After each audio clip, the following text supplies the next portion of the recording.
Assalamualaikum and hi everyone. Kita sekarang berada di video yang terakhir untuk chapter 7 probability and kita akan start dengan example 31. Okay, dalam previous video kamu dah belajar kita sebenarnya ada 3 methods untuk kita guna solve soalan yang berbentuk sentence yang panjang. Okay, the first one kita belajar tentang tree diagram. Yang kedua kita belajar macam mana nak guna Venn diagram.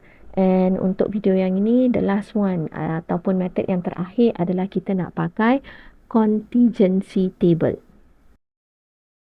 Okay, so untuk contingency table ni, nama pun contingency table. So, mesti ada table lah. It's either soalan bagi table dekat kamu. Contoh macam soalan ni, obviously kita nampak table. So, straight away kamu akan pakai contingency table punya cara.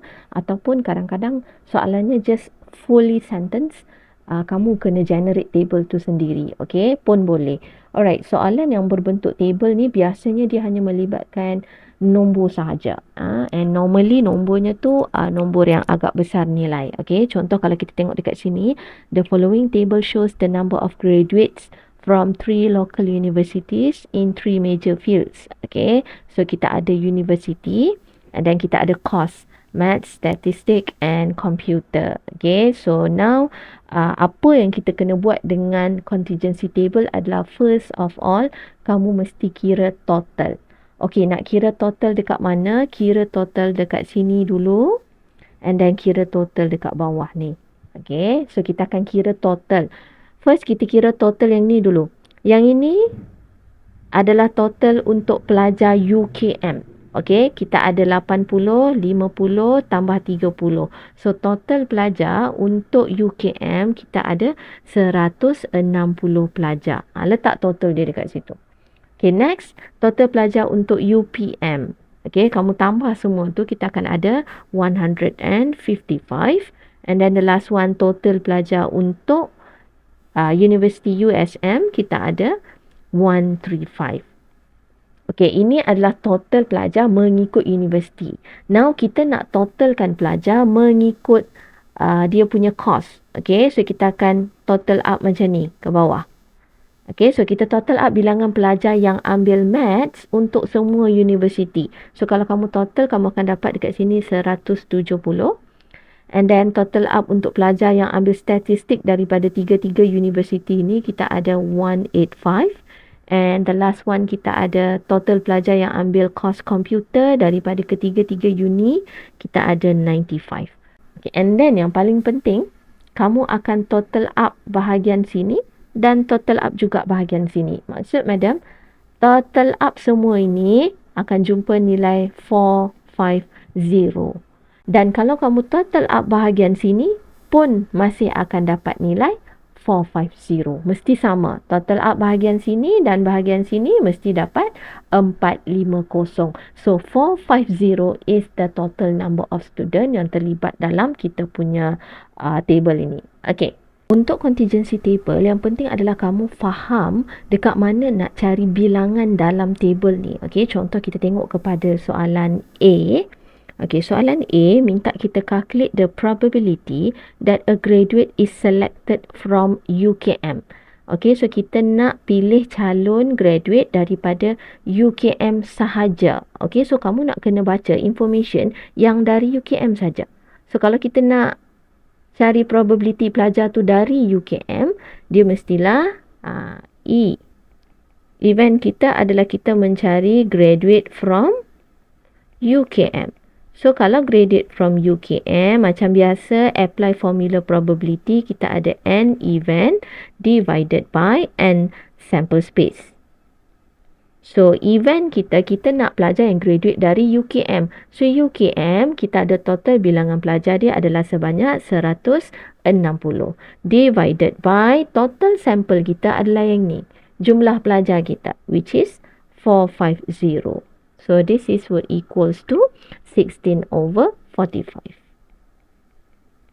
Okay, kita pergi kepada soalan B. Untuk soalan B, what is the probability that a statistic graduate selected is from UPM?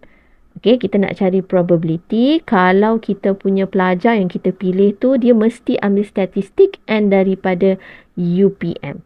Okay, baca dia ambil statistik and from UPM. Maksudnya kita nak fokus kepada yang ini. Dia ambil statistik dan dia mesti dari UPM. Statistik UPM. So yang ini nilai yang patut kita fokus, which is 65. Okay, so kita punya event untuk soalan B adalah statistik graduate from UPM. So kita kena spesifik lah, probability event kita ini dia adalah NE divided by N sample space. So event kita mesti statistic and from UPM. So kita ada 65 divided by total sample space masih 450. Okay, so kita ada 13/90. So ini untuk soalan A and B. And then ada nak explain sikit tentang soalan C. Okay, next kita pergi kepada soalan C. Okay, untuk soalan C ni dia ada sedikit berbeza daripada soalan A dan B. Kali ni, one graduate is selected from each university. Dia dah ada syarat dah. Satu uni, kita akan pilih seorang graduate. So, overall kita akan ada 3 graduates lah. Tapi cara pilih dia tu, kita pilih seorang daripada setiap university. Okay, and soalan C1 dia minta kita pastikan daripada 3 orang yang kita pilih tu semua mesti major dalam maths. Okay, so soalan ini dia sebenarnya melibatkan combination. Dia bukan overall lagi, dia melibatkan combination. Okay, kenapa melibatkan combination? Sebab contoh macam soalan 1 ni kita tahu setiap uni kita nak pilih seorang yang dia major dalam maths. Nak pilih seorang saja. Contoh dari UKM ada 80 pelajar yang ambil maths, saya nak pilih seorang saja.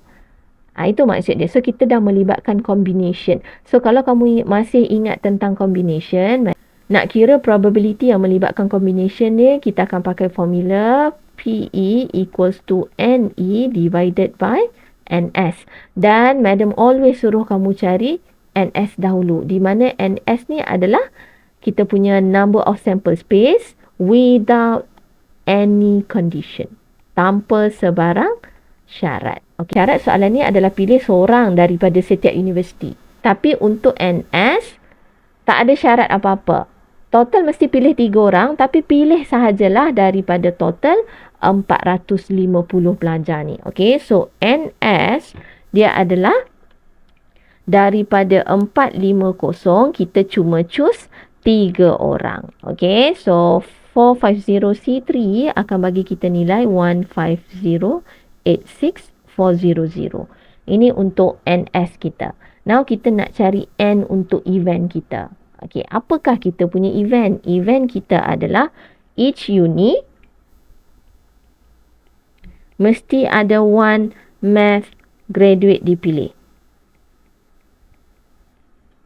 Okay, so untuk kita punya N event kita mesti tengok setiap uni. Okay, ada 3 uni nak kena pilih ni. Kita tengok UKM dulu. Kita nak pastikan daripada UKM ni major in maths. Maksudnya daripada 80 yang ambil maths, kita cuma nak choose 1. Ini daripada UKM. And then kena darab. Operasi mesti darab, bukan tambah. Sebab kita pilih ni serentak. UKM seorang and then pilih UPM seorang, dia serentak berlaku. Daripada UPM, kita ada 50 yang ambil maths, kita cuma nak pilih seorang. And last one, untuk USM, kita ada 40 pelajar yang ambil maths, kita hanya nak pilih seorang. Okay, so bila kita buat macam ni, ini memastikan ketiga-tiga graduate yang kita pilih, dia adalah major dalam mathematics untuk menjawab soalan 1 ni lah. Okay, so yang ni kamu akan tekan kalkulator sahaja dan dapat jawapan 160000. Okay, so kita dah ada NS, kita dah ada NE, so baru kita boleh cari dia punya probability. Okay, so probability untuk event kita dapat all major in maths adalah NE divided by NS. So NE kita adalah 160123 divided by and sample space kita adalah 150864000. So yang ni kamu boleh tekan calculator dan kita akan dapat jawapan sebagai 0.0106. So ini untuk soalan C1. And then untuk soalan yang kedua, dia masih perkara yang sama. Kamu pilih one graduate daripada setiap universiti, tetapi kena pastikan semua graduate kamu tu are all from the same field of major. Macam dia relate kepada soalan satu tadi. Soalan satu, kita dah kira probability ni untuk ketiga-tiganya major in maths. Dia spesifik, mesti major dalam maths. Tapi yang ni dia tak spesifik. Okey, dia hanya sebut ketiga-tiga yang kamu pilih tu mesti major dalam bidang yang sama. So, kita ada berapa bidang? Ada maths, ada stats, ada computer. So, boleh jadi tiga-tiga kamu pilih tu maths, which is soalan yang ni. Boleh jadi tiga-tiga kamu pilih tu maths, which is soalan yang ni. Ataupun tiga-tiga kamu pilih tu dia mesti tiga-tiga statistik. Ataupun boleh juga tiga-tiga kamu pilih tu dia mesti course computer. Okay, so dia nak kamu cari probability yang tiga-tiga orang kamu pilih tu mesti daripada course yang sama. Okay, so madam nak kamu berbincang dalam group mentoring kamu untuk cuba dapatkan jawapan bagi soalan C2 ini. Okay, example yang terakhir adalah example 34. A survey was done on 1,000 adults to find out whether they have an email accounts or not. Okay, so cerita dia kalau kita tengok table ini, of course kita akan pakai konsep contingency table. So table ni apa yang dia buat adalah cerita tentang dia buat survey, ada email atau tak ada email. So yes for untuk ada email, no untuk tak ada email, and dia separate pula kepada male and female yang ada email atau tak ada email. Okay. So, kita pergi kepada konsep contingency table. First kali nampak table, mesti kita akan buat summation. Okay, so kita sum dulu jumlah adult yang male, lelaki. So, kita ada dekat sini 600. And jumlah adult untuk female, kita ada 400. Okay, and then jumlah adults yang ada email, dia adalah 750. And jumlah adults yang tidak mempunyai email ada 250. Okay. And jangan lupa kamu mesti sum dekat sini. Pastikan dia sama nilai, which sepatutnya kita akan dapat 1000 untuk soalan ni sebab dah diberitahu. Total sampel yang terlibat adalah 1000 adults. Okay. So ini kita punya summary. Okay. Dan kita pergi kepada soalan A. Okay. Untuk soalan A1. If an adult is selected at random, okay, melibatkan semualah. From this 1000 adults, find the probability that the adult has email account. Event kita sekarang adalah has email account. Has email. So, untuk dapat probability yang ada email, again, kita mesti NE divided by NS. Okay, so and event kita adalah adult yang ada email, tak kira dia lelaki atau perempuan. So ini adalah bilangan adults yang ada email. So kita terus 750 divided by 1000. Okay, total sample space kita. So kita ada 0.75. Untuk soalan A2 is a female sahaja. Probably kita select satu adult is a female. So, event hanyalah dia female. Tak kisahlah female tu ada email atau tak ada email. Yang penting dia mesti female. So, untuk probability event ini sama juga NE over NS. Kita boleh terus tulis. Kita fokus probability untuk mendapatkan adult yang female. So, adult yang female dekat sini nilai yang patut kamu tengok. 400. Okay, female 400 divided by 1000. So, you dapat 0.4.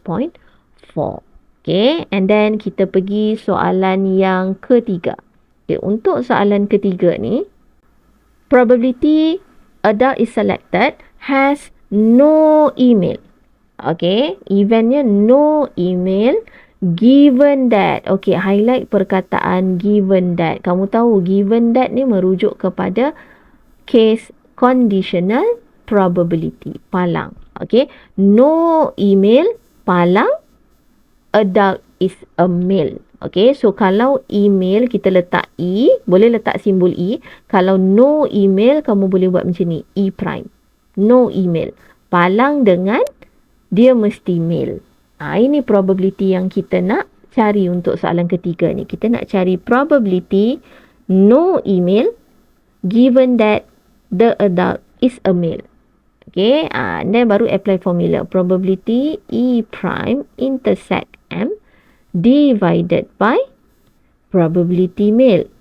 Okay, yang ini kena tengok betul-betul pada kita punya table. Okay, yang kamu nak cari sekarang adalah probability E prime intersect M. No email. Tengok dulu bahagian no email. Ini bahagian no email. And dia mesti intersect dengan male. So, cari yang bersilang. Kita akan fokus kepada nilai yang ini. Okay, which is 100. Macam tu baca dia untuk intersect ni. No email intersect dengan male. Yang bersilang tu value yang patut kamu tengok. Okay, so dia adalah 100 over 1000. 100 divided by 1000. Okay, next. Divided by, yang bawah kita nak probability male sahaja. Okay, so kita nak male sahaja. Probability male boleh dapat dengan cara, ini male. 600 bahagi 1000. Itu probability untuk dapat male. 600 divided by 1000. Okay, so yang ni akan bagi kita jawapan 1/6. Okay, so ini untuk soalan ketiga. And last one, kita pergi kepada soalan keempat. Okay, untuk soalan keempat. Is a female given that. Okay, masih ada perkataan given that. Pun conditional probability. So, dia mesti female given that. Palang. Given that adult has an email. Okay, so yang ni macam ni lah. Dia ada email. F palang E. So, untuk soalan 4, kita cari probability F palang E. So, tukar pergi formula. Dia adalah F intersect E divided by probability untuk ada email. Okay, and then equals to, baru kita tengok table lagi sekali. Probability F female intersect ada email. So, female intersect ada email.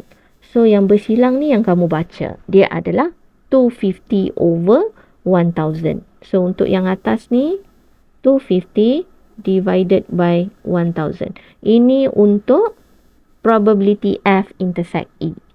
Divided by, bawah adalah probability untuk ada email. Probability email.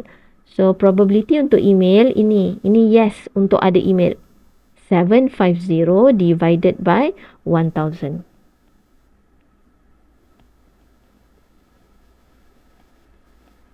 Okay, so yang ini tekanlah kalkulator, kamu akan jumpa jawapan 1/3. Okay, so kita dah jawab soalan A, hampir ke semua soalan 1, 2, 3, 4. Madam just purposely nak ajar kamu baca pada table saja. Okay, and then Madam nak kamu continue soalan B and C. Untuk soalan B and C ni, dia nak kamu tentukan are the events male and female mutually exclusive. So, mutually exclusive, ingat, ini male and female. Kalau male and female mutually exclusive, apa yang kita kena prove? So, kalau mutually exclusive, kita kena show probability male intersect female mesti dapat kosong. Mutually exclusive event, dia takkan ada intersection. And then dia tanya lagi, what about the event have email accounts and male? Sama juga. Dia suruh kamu check. Kalau have email account and male, dia mutually exclusive atau tidak? So, suruh bagi explanation lah. Kamu tahu macam mana cara nak tulis explanation atau reason. Madam dah ajar sebelum ni. So, soalan ni dia ada dua. Yang pertama, kamu check mutually exclusive untuk male and female. Yang kedua, kamu check mutually exclusive untuk have email and male. Okay, tolong check yang tu. And then soalan C, dia nak are the events female and have email. Event female and have email independent. Okay, so madam ulang balik. Kalau independent, apa yang kita perlu show? So dekat sini kamu mesti show probability female intersect other email mesti equals to probability female dot probability other email if they are independent event. Okay, so yang ini tolong buat sendiri, B and C. Mentor tolong cross check jalan kerja menti kamu, pastikan jalan kerja ditulis mengikut step dan conclusion yang betul untuk mutually exclusive dan independent events.